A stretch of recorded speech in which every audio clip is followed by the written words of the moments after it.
ಅಮಿತ್ ಶಾ ಜೊತೆ 1-to-1 ಚರ್ಚೆಯನ್ನ ಅರವಿಂದ ಲಿಂಬಾವಳಿ ನಡೆಸಿದ್ದಾರೆ ನಿನ್ನೆ ರಾತ್ರಿ. ರಾಜ್ಯ ಬಿಜೆಪಿಯ ಪ್ರಸ್ತುತ ವಿದ್ಯಮಾನದ ಬಗ್ಗೆ ಮಾಹಿತಿಯನ್ನು ಕೂಡ ಪಡೆದುಕೊಳ್ಳಲಾಗಿರುವಂಥದ್ದು. ಅಮಿತ್ ಶಾ ಬೆಂಗಳೂರಿಗೆ ಬಂದಾಗ ದಾಖಲೆಗಳಿರೋದಾಗಿ ಶಾ ಬಳಿ ಚರ್ಚೆಯನ್ನ ಮಾಡಿದ್ದಾರೆ. ಇದರ ನಡುವೆ ರಾಜ್ಯ ಬಿಜೆಪಿಯ ಪ್ರಸ್ತುತ ವಿದ್ಯಮಾನದ ಬಗ್ಗೆ ವಿವರಣೆಯನ್ನ ನೀಡಿರುವಂಥದ್ದು. ವಿವರವಾದಂತಹ ಮಾಹಿತಿಯನ್ನ ನೀಡಲಾಗಿದೆ.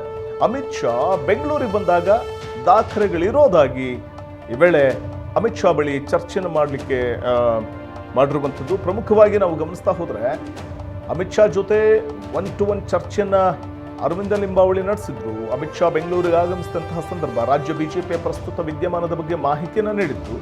ಅಮಿತ್ ಶಾ ಬೆಂಗಳೂರಿಗೆ ಬಂದಾಗ ದಾಖಲೆಗಳಿರೋದಾಗಿಯೂ ಕೂಡ ಹೇಳಿದ್ರು. ಯಾಕೆಂದರೆ BY ವಿಜಯೇಂದ್ರ ಯಾರನ್ನು ವಿಶ್ವಾಸಕ್ಕೆ ತೆಗೆದುಕೊಳ್ತಾ ಇಲ್ಲ.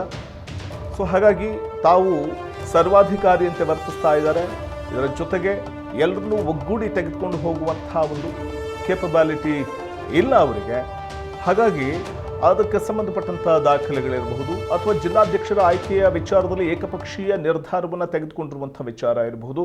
ಇವೆಲ್ಲದರ ಕುರಿತಾಗಿಯೂ ಕೂಡ ಅಮಿತ್ ಶಾ ಅವರ ಬಳಿ ಬೆಂಗಳೂರಿಗೆ ಬಂದಂತಹ ಸಂದರ್ಭದಲ್ಲಿ ವಿವರವಾಗಿ ಮಾಹಿತಿಯನ್ನು ನೀಡಿರುವಂಥದ್ದು. ಜೊತೆಗೆ ಅಮಿತ್ ಶಾ ಬೆಂಗಳೂರಿಗೆ ಬಂದಾಗ ದಾಖಲೆಗಳಿರೋದಾಗಿಯೂ ಕೂಡ ಈ ಸಂದರ್ಭದಲ್ಲಿ ಅರವಿಂದ ಲಿಂಬಾವಳಿ ಹೇಳಿಕೆಯನ್ನು ಕೂಡ ಕೊಟ್ಟಿದ್ರು. ಸೊ ಹಾಗಾಗಿ ಈ ಸಂಬಂಧ ನಿನ್ನೆ ರಾತ್ರಿ ಅಮಿತ್ ಶಾ ಜೊತೆ ಭೇಟಿಯಾದಂಥ ಅರವಿಂದ ಲಿಂಬಾವಳಿ ಈ ವೇಳೆ ಚರ್ಚೆಯನ್ನು ನಡೆಸಿದ್ದು. ಅಮಿತ್ ಶಾ ಜೊತೆ 1-to-1 ಚರ್ಚೆಯನ್ನು ಅರವಿಂದ ಲಿಂಬಾವಳಿ ನಡೆಸಿದ್ದು. ರಾಜ್ಯ ಬಿಜೆಪಿಯ ಪ್ರಸ್ತುತ ವಿದ್ಯಮಾನದ ಬಗ್ಗೆ ಕೂಡ ಮಾಹಿತಿಯನ್ನು ನೀಡಿದ್ದಾರೆ. ಅಮಿತ್ ಶಾ ಬೆಂಗಳೂರಿಗೆ ಬಂದಾಗ ದಾಖಲೆಗಳಿರೋದಾಗಿಯೂ ಕೂಡ ಶಾ ಬಳಿ ಚರ್ಚೆಯನ್ನು ನಡೆಸಿದ್ದಾರೆ ಅರವಿಂದ ಲಿಂಬಾವಳಿ.